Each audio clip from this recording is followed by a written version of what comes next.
in the tribulation period, and you take this mark, in other words, you identify with the beast's empire, will you still be able to be redeemed?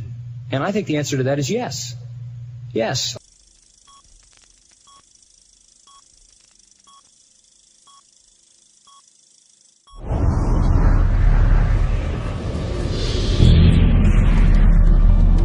The Secret Covenant.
This is Aaron Russo, a filmmaker and former politician.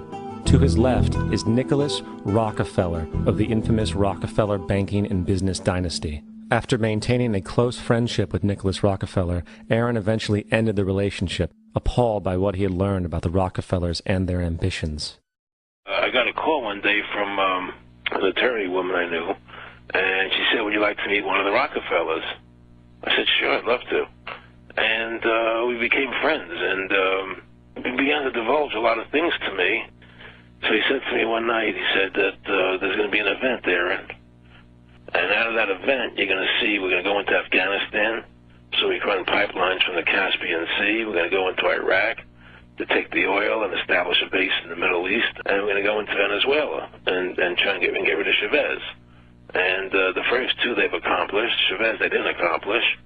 And he said you're going to see guys going into caves looking for looking for people that they're never going to find.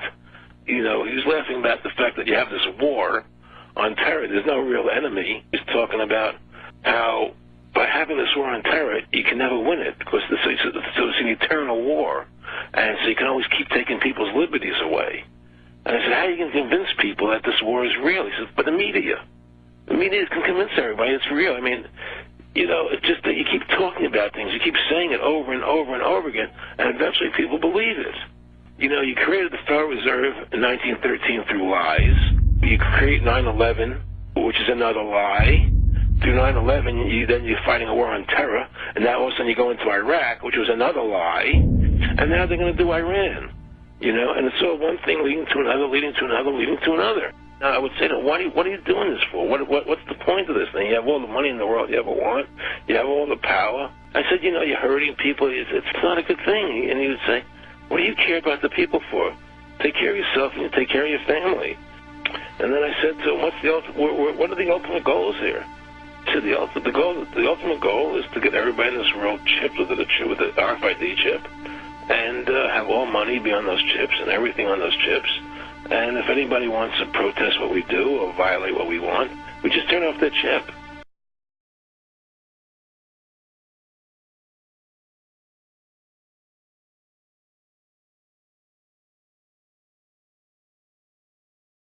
If you're living in the tribulation period and you take this mark, in other words, you identify with the beast's empire, will you still be able to be redeemed? And I think the answer to that is yes. Yes. Otherwise, there would be no salvation of anybody in the end of the tribulation. Yeah. And you've got to have the salvation of folks in the end of the tribulation. You're going to have the Jews redeemed. You're going to have, according to Revelation chapter 7, an innumerable number of Gentiles redeemed, so many they can't even be counted across the face of the earth. So I don't think the fact that someone takes that is a sentence to permanency.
just a footnote to satisfy you, Jack.